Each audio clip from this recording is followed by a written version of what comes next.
BRICS tem de ser um organismo de cooperação multilateral entre nossos 6 países que dê condições e dê suporte, apoio para que as nossas economias se expandam. Foram 2 décadas de uma transformação nunca vista na história. A revista britânica The Economist levantou a lebre. A China já não cresce num ritmo tão veloz. Os BRICS sentiram o golpe. Numa época em que um grito a colar provoca ecos por aqui, o Sem Fronteiras mostra como a desaceleração dos emergentes BRICS está mudando definitivamente a economia global. A economia europeia sofre de letargia desde a explosão da crise financeira em 2008. Em alguns casos, é mais do que letargia. Grécia, Espanha, Portugal e Itália andam para trás. Idem para a zona do euro como um todo. A França conseguiu a taxa exata de 0% de crescimento do PIB no ano passado. O Reino Unido soltou foguete no mês passado ao se surpreender, crescendo pouco mais do que 0,5% no segundo trimestre, quando esperava índice ainda pior.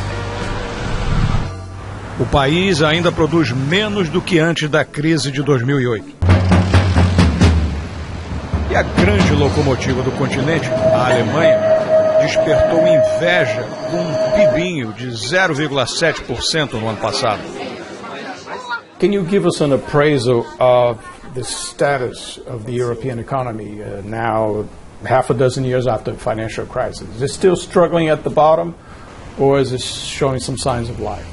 Overall, Europe is pulling out of recession. That's the indications for the second quarter of this year after a long, prolonged, mildish kind of recession. But then if we look within Europe, break it down, the northern countries have been performing much better than the southern in terms of growth. Clearly Germany, the largest, has been performing better than most. And we're looking to Germany in many ways to help lift growth elsewhere. But Germany itself, you know, this model for everybody, last year, it grew less than 1%. You know, that doesn't seem to be much of a model to imitate. Yeah, if we look back at the financial crisis 2007 and aftermath, it was China that pulled the global economy out of the 2009 recession, clearly. Along with that, it helped the other emerging markets, including Brazil, India and others, the rest of Asia. But interestingly, the connection between China and Germany was very interesting. The growth of China effectively lifted German growth, which then helped French growth and growth around countries around it. So that was the pattern, and we're seeing that somewhat in reverse now. With the slowdown in China, it's not helping Germany that much. And then to add to the mix, what's different now, of course, over the last few years is the Eurozone debt crisis, particularly affecting southern Europe, which had been in grinding recession and will be the last out of recession behind Germany and the countries around it. Com esse quadro de fundo, a constatação de que os emergentes estão desacelerando provoca desânimo nos europeus.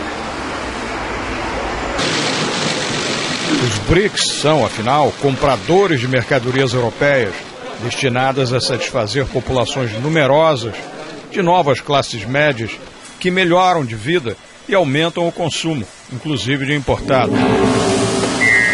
Quando os BRICS entram em marcha lenta, a Europa perde mercado.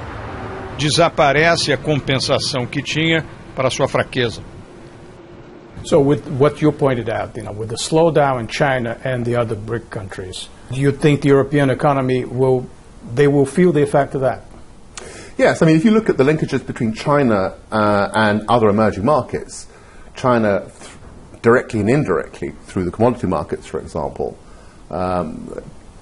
others like Brazil, Russia are affected, if only because commodity prices are weaker than they were when China is slowing. But what's interesting about China isn't so much we should look at GDP numbers.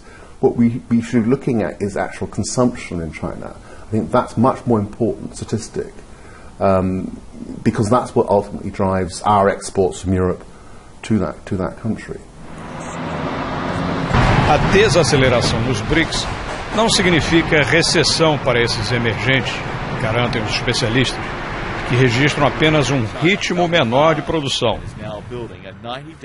Só que diminuir à metade já basta para incomodar mercados em fase pouco dinâmica, como a Europa no momento.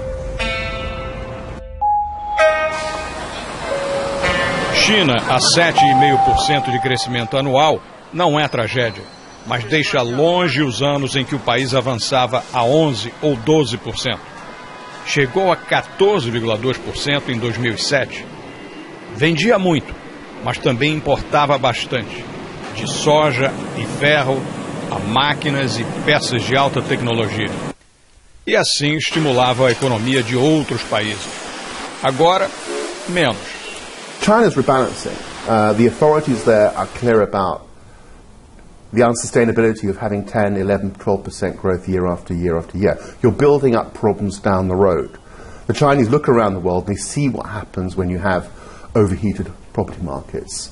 They don't want to have the same thing happening to them.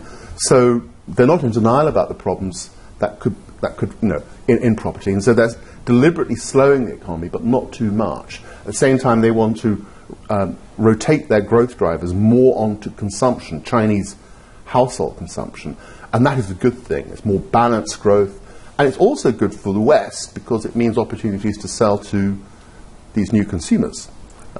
But it does mean lower headline growth numbers. Do you expect private companies and multinational companies based in Europe to pull out of the BRIC countries because of this period of a slowdown? No, I don't think so. I think when you look at direct investment, the direct investors, those who build factories and mines and oil wells, I mean, they take a very long view anyway.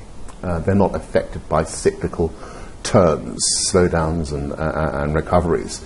They take a long view. They'll look at the size of the market, whatever the market is, and the long-term growth of that market. So they'll continue to invest in countries like China, India, Indonesia, and Brazil, and Russia, where there's a great potential still for an emerging middle class.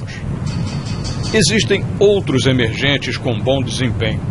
Do México à Indonésia, da Nigéria à Turquia, mas economistas avaliam que esses novos bem dotados não mostram capacidade para repetir o impacto internacional dos BRICS, que têm população e alcance externo maiores. Os BRICS deram fôlego à economia mundial abalada enquanto operavam em ritmo acelerado. Agora, reduzem o oxigênio, justamente quando a Europa tenta emergir da recessão em busca de ar. A economia americana já foi o motor do crescimento mundial. Desde 2008, esse papel passou para os BRICS, Brasil, Índia, China, Rússia e África do Sul. Mas com a desaceleração também nessas potências emergentes, havia esperança de uma recuperação mais forte dos Estados Unidos, por enquanto não aconteceu. O Federal Reserve, Banco Central americano, chamou de modesto o crescimento e prometeu manter o programa de injeção de dólares para alívio do mercado financeiro. Os números da economia dos Estados Unidos, a maior do mundo, que foram revelados esta semana, são decepcionantes. 5 anos depois da violenta recessão de 2008, causada pelo quase colapso do sistema bancário americano, salvo de um desastre maior pela intervenção do governo, o desemprego continua alto, 7,6%, e o PIB está crescendo a uma taxa anual de apenas 1,7%, abaixo dos 2,8% do ano passado. O Sem Fronteiras conversou em Nova York com o economista Max Wolf, professor da Universidade New School. Before 2008, one of the main engines of growth was the U.S. economy, U.S. consumers. Is that not coming back? Well, not all the way back, and it's not growing. So 5-6 years into the recession, the United States is still struggling to get back to where it was 5-6 years ago, which means our contribution to global expansion has been zero or negative for most of the better part of half a decade. That's a huge problem. And to be fair to the United States, our basically sort of keeping pace, treading water scenario isn't helped by the fact that Europe is enduring the longest, deepest recession it's faced, both as a single currency and in many ways since the end of World War II. And so the two big engines of demand, the United States and Europe to some extent, are both in trouble.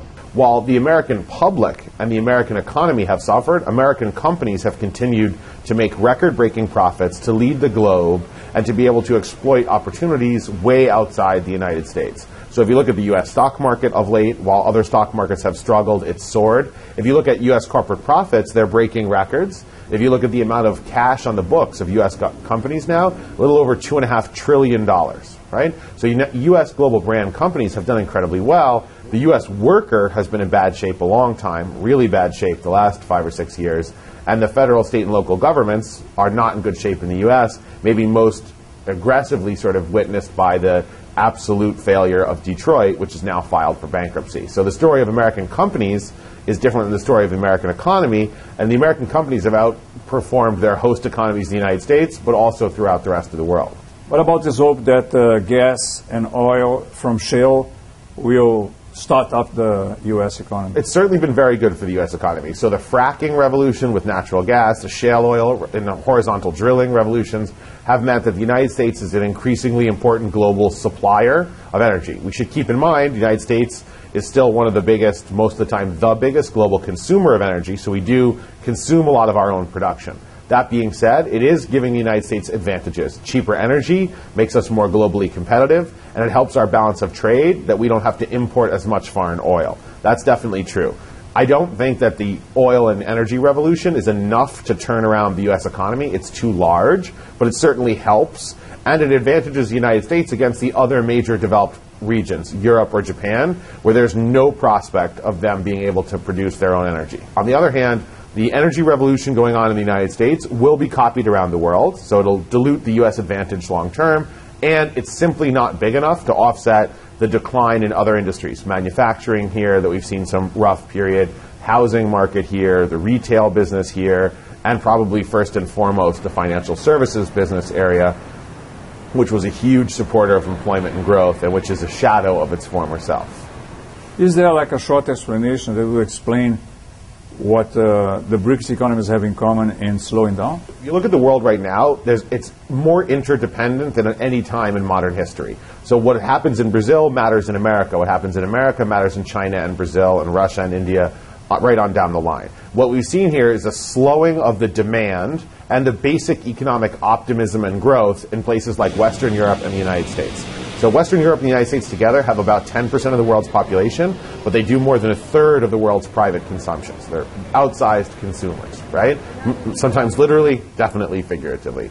And if they consume less, that means less manufacturing and it means less raw material growth. That's what ties the emerging economies, where global growth has come from. It ties them into the weakness coming out of places like Western Europe most aggressively, but also the United States. And it also means that for the developing world to return to rapid growth, two things need to happen. We need to see some recovery in Europe, faster growth in the United States, and we need to see people get paid better wages in the emerging markets so they can buy more of what their countries produce. Yes, because I remember in 2010 when Brazil grew more than 7% and China was growing even more, there was this talk that the internal markets would replace the U.S. and Western Europe in being this engine for growth. That hasn't happened. It may eventually happen, but that's a 20-year process. And the other problem is, think of it this way. In order to get the growth that Brazil or China has already had, they had to open up more. So when they're competing when the Brazilian companies, the Chinese companies are competing for the local markets, they're also competing against very established global brands from the West who know that. So it's not just Brazil who's betting their future on Brazilian consumers. It's also Coca-Cola and Ford Motors and Mercedes-Benz and BMW. The whole world knows that their ability to stay where they are and or grow is based on selling to the emerging middle classes in places like Brazil, Russia, India, China. So the competition is brutal. O Brasil desacelerou nos últimos 2 anos e meio. Quais foram as causas? Essa freada veio para ficar? Para saber quais são os novos desafios que o Brasil terá de enfrentar, o Sem Fronteiras procurou um professor de economia especializado no tema do desenvolvimento econômico, Samuel Pessoa, do IBRE, Instituto Brasileiro de Economia da Fundação Getúlio Vargas. Por que o Brasil também desacelerou? No período, lá nos 8 anos do governo Lula, a gente crescia 4% ao ano. Atualmente nós estamos há alguns anos, há uns 3 anos, rodando a 2% ao ano. Então, houve uma desaceleração de 2 pontos percentuais, de 4 para 2. Eu atribuo essa desaceleração a 3 fatores. Passagem do bônus demográfico, pegar fim da carona no resto do mundo, ou seja, a piora da situação internacional explica uma parte, e a terceira parte eu acho que é a piora no regime de política econômica que passou a acontecer desde 2009. Primeiro, o bônus demográfico, o que foi exatamente? Foi um período que começou, na verdade, em meados dos anos 70, teve seu auge lá nos anos 90, que é um período em que a população que está em idade de trabalhar cresce a uma velocidade maior do que a população toda da economia. Então fica mais fácil crescer no auge do bônus demográfico, porque a quantidade de trabalhadores cresce mais rápido. Esse fenômeno está passando. Hoje, a taxa de crescimento da população que está em idade de trabalhar é praticamente igual à taxa de crescimento da população como um todo. Então a gente já colheu quase que todo o bônus demográfico, e isso deve ter retirado um meio ponto percentual do crescimento nosso em relação àqueles 4% do Lula. Mas a desaceleração tem a ver também com políticas internas. Eu acho que tem uma parte que, no meu entender, provavelmente é a parte maior, que está associado à mudança no regime de política econômica que houve de 2008 para 2009. Nós tivemos um período muito grande de liberalização da economia. Os 8 anos do ministro Malan, mais o período do ministro Palocci e um pedacinho do ministro Guido Mantega. Quer dizer, tivemos lá vários anos de políticas liberalizantes que tentaram fazer com que criássemos instituições para que os mercados funcionassem melhor. A partir de 2009, a gestão da política econômica passou a priorizar a ampliação do papel do Estado como direcionador direto do crescimento econômico, da atividade econômica. Foi uma tentativa que nós já tínhamos feito lá nos anos 70. Nos anos 70 não deu certo e eu acho que agora não está dando certo. Com o forte crescimento dos grandes emergentes, voltou à moda o capitalismo de Estado em oposição ao consenso de Washington, que é mais liberalizante. Agora, com a desaceleração, esse balanço pode se reverter? Eu acho que vai haver a reversão. Acho que no Brasil, em particular, a desaceleração está fortemente associado a esse capitalismo de Estado. E aqui é importante a gente reter que, quando eu falo de capitalismo de Estado, eu não estou mencionando o esforço que a sociedade e o Estado brasileiro têm feito desde a redemocratização de construir um estado de bem-estar social. Isso é outra questão. Tem 2 modelos de capitalismo, tem um capitalismo com muito seguro social, como a Europa continental, tem um capitalismo com menos seguro social, como os Estados Unidos, e essas 2 opções são legítimas e é muito difícil dizer qual é melhor, qual é pior. Na verdade, essa é uma escolha da sociedade. A economia não tem nada a dizer a respeito disso. Mas tem uma outra questão que não está associado a esse estado de bem-estar social, mas está associado à intervenção direta no estado na economia como indutor do crescimento econômico. E eu acho que é este modelo que está dando com os burros na água no Brasil, no meu entender. E qual é o desafio do Brasil? Brasil, eu acho que o nosso desafio é retomar a agenda de reformas que a gente veio com ela até 2006. É tentar olhar o que dá para fazer para reduzir o custo de observância da legislação tributária, que no Brasil é o mais alto que há no mundo, segundo o Doing Business do Banco Mundial.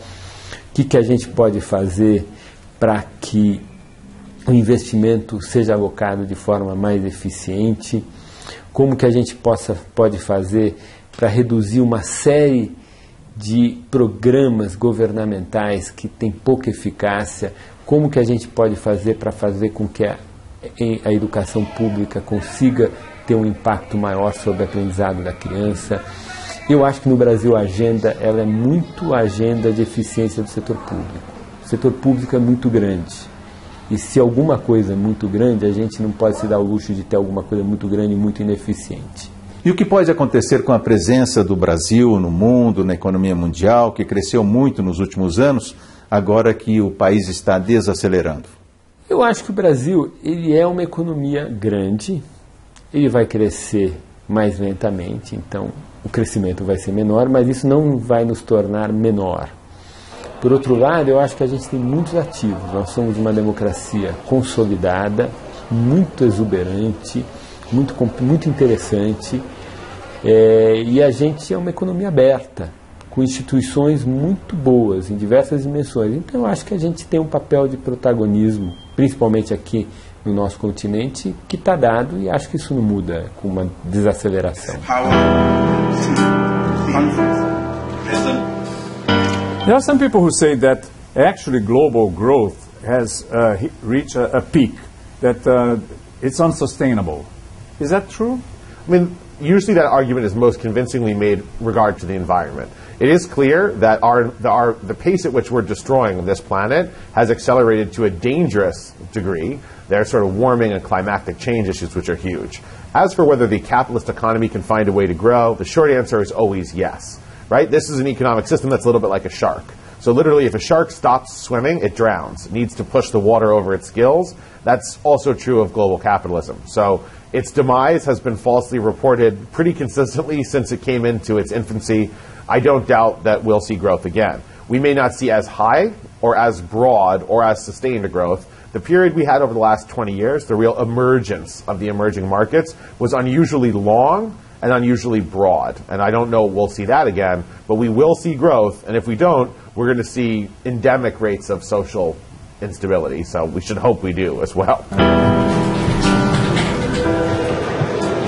When countries face an economic slowdown, there is a tendency for protectionism. They want to protect their own economy. Do you see a trend in that direction now that the BRICS are slowing down? It's an interesting question. I think the tension is first of all felt in exchange rates. We've seen this flare up, the so-called currency wars. I think that's where the tensions are, because if we have a generalized slowdown, particularly in the emerging markets, there will be complaints that our currencies are being unduly affected by market financial flows. Our currencies becoming uncompetitive, these sorts of things. But it's something else for that to then turn into something much, much more damaging, which is a protectionist war. That's what we saw in the 1930s. I don't think we're anywhere near that. I think most countries in the world still remain open. On balance, they see the advantages of globalization and keeping markets open. I mean, not only for their own benefit, but obviously the benefit of others. And I think, yes, globalization in general has been embraced, and so has open markets. I think that's been quite interesting and a positive development, particularly for the emerging markets. In some ways, China itself has benefited the most from this kind of open globalization.